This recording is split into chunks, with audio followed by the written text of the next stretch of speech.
Greetings and welcome to Growth Hacking Secrets. I'm your host Mohammed Siddique from Atlanta, Georgia, and the co-author of New Success Secrets available on Amazon. On this episode, we have a special guest, Ron Pippin. Ron is the host of Agent versus Lender podcast. Please join me to give a warm welcome to our guest, Ron Pippin. Ron, welcome. Thank you, Mohammed. I'm happy to be here with you today. I appreciate the time together. Let me start with this.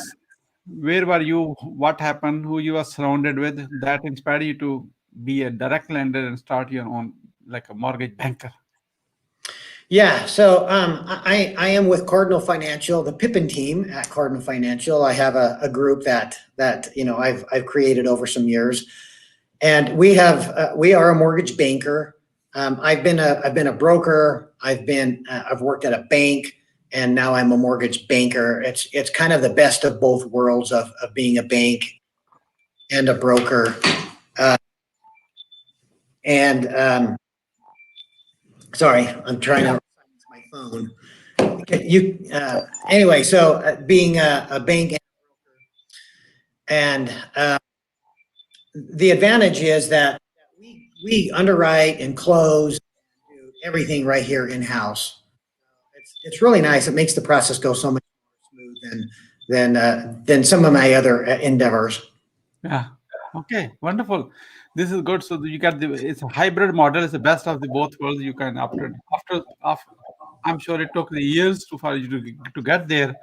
So you learned few mistakes people do when they deal with the mortgage bankers, and you have probably some success secrets. Are you willing to give us your best ones today? My best successes? I'm going to ask you a question. I'm just getting a promise from you. You're going to give us your best answers today. Are you ready?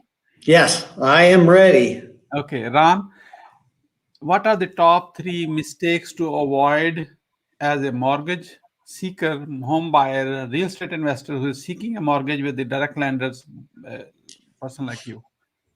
All right. So I think some of there's lots of them, but I think the top 3 is when we're looking for a house, we always start with looking for the house because that's what we're looking for. We want to go look at homes.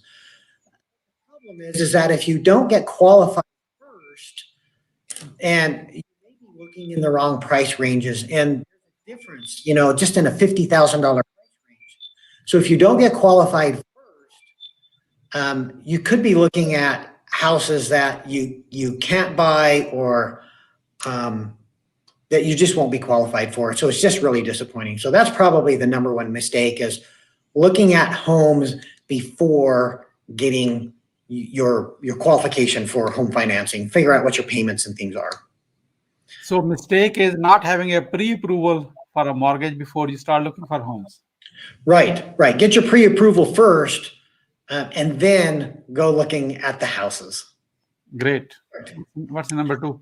Number 2 is really knowing what you're looking for. So if you're looking at homes, you probably have some things that are just top of your list that you must have in a home, such as, if you're looking at, if you're a woman, you might like, now I am not trying to genderize any of this stuff, because see, like for me, it's just like, I want a garage. I just want a garage to put my cars in and fix them. And so I'm just thinking that a lot of times that the woman likes the kitchen. She wants a nice big kitchen. And I am not saying that's where they belong, because I'm probably in the kitchen far more than my wife is. Yeah. So kitchen is really important to me too. So you just want to know how many bedrooms you need and for your future needs. So, is the kitchen important? Is the garage important? So if you get into a house and you see that maybe this carpet isn't the greatest, well, it's nice to have the nice carpet that you want, but that's changeable. And so you need to look at things that are must-haves versus nice to have. Does that make sense? Yeah, big. Okay. So I think that's the second thing, is to know what you're looking for, and know that it's a deal killer. If it's something that's a deal killer, then just don't even look at the house. Yeah. Cool. What's the third one? One more. The third one is know what your credit is. If you know you have some credit issues, or if you're not sure, then you probably ought to start way in advance, because if you have some credit issues, you can fix bad credit, but it's a slow process. It's going to take some time. So let's make sure that you know where your credit stands, so that you're not disappointed when somebody like me pulls your credit and says, "Hey, your credit really is not very good." It's you're going to be a while buying. Yeah. This is good. This is good.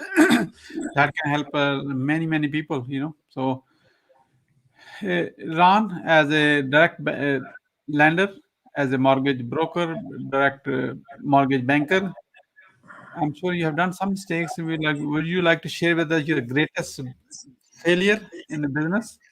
What Oh did you man, learn?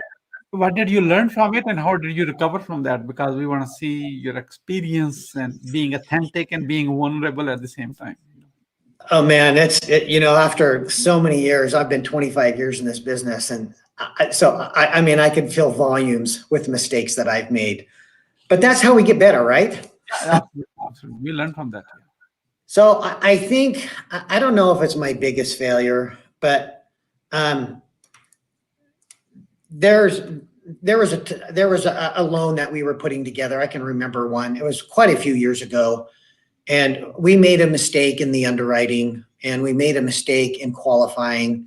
There was also some mistakes on the buyer side, that they went and bought something during the process, which completely changes the whole scenario. Which could be a buyer mistake too, is don't buy stuff while you're in the process.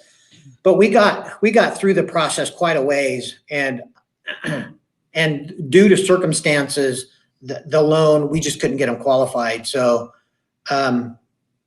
it was really devastating to that person.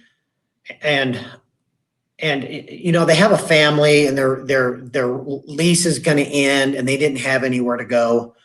So it was really devastating to them. It was devastating to the seller. It was devastating to me. It was a great learning experience, in that I have to make sure that not only me, but my entire team is on board with the details. We just have to make sure the details are done correctly.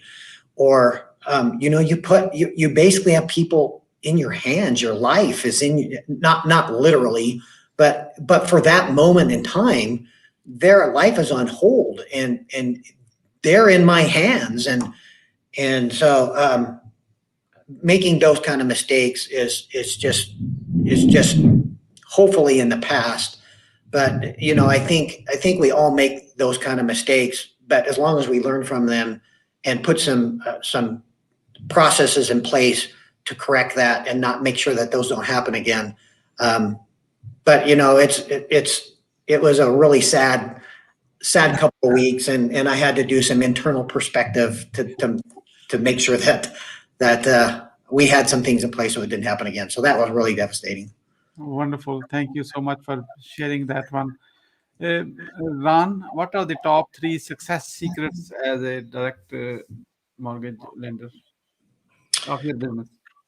Um, I think the top things that I've learned is that I can't do everything myself. Mm-hmm. And once I learned that, and that took me years and years to figure that out. So I had to go through and look at things within the business realm, of things that I like to do and things that I'm really good at. And then all the other stuff I had to hire out, because if I could focus on those things that I like to do and that I'm really good at, then my business can grow. But if I'm stuck in the day-to-day minutia of back-end paperwork and processing and chasing down documents, it's just like, I hated that part of it. And could I do it? Sure, I could. But it took me so much longer than, like, my team now. I have a processor, I have now 2 processors and several loan officer assistants. And they are like detail-oriented people, and I'm not one of those detail-oriented kind of guys. And so once I took that off my plate, then I could scale and then I could grow. Okay, that's one.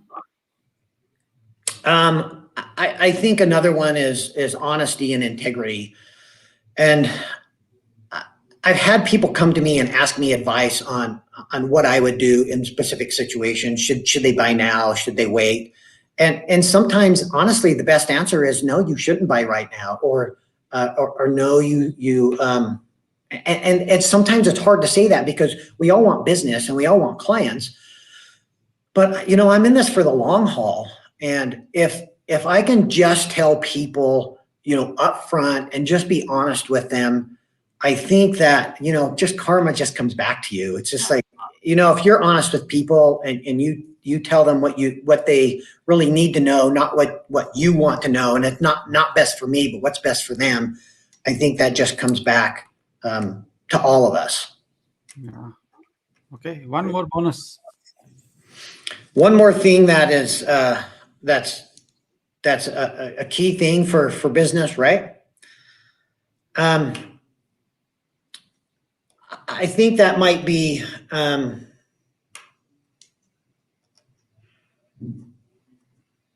I'm having to think through that one a little bit. I think if you just keep your drive high and you keep a positive outlook, sometimes it doesn't matter whether you're in my business or in any business. Sometimes things just get boring. Sometimes things just kind of it's just kind of the run of the mill stuff, and trying to keep a positive outlook is really sometimes difficult. And so if you can just put some time aside for yourself and to do reading or, exercise or whatever your thing is, and make sure you take time for you and remember that your business isn't you. Your business, it allows you to do the things that is you. So I like to go water skiing, and I like to go up skiing and hiking, and I like to do those kind of things. And I come to work to make a living so that I can go off and do those things. And so I just sometimes have to remember not to forget the things, those type of things that makes me. Oh, that is amazing. Well, the best one is the third one, by the way, because we kind of work in business so much, we ignore the whole thing. I am guilty of myself so many times of that one too. So just so it's not like me. Appreciate it very much, Ron. How people can outreach to you? People who are watching this. How can they contact me? You can call me. My phone number is 801-628-7667. And I'm glad you put that on the screen. You can see our website there is helpmewiththemortgage.com. And you can also visit me on agentversuslender.com, which is our podcast. And give us a call. We'd love to help you out. I like your website, helpmewiththemortgage.com. That's it's a little long, but no, it's a good one. It's like how you can miss this one. Helpmewiththemortgage.com. There's a guy who can help you, Right. Yeah. Thank you so much.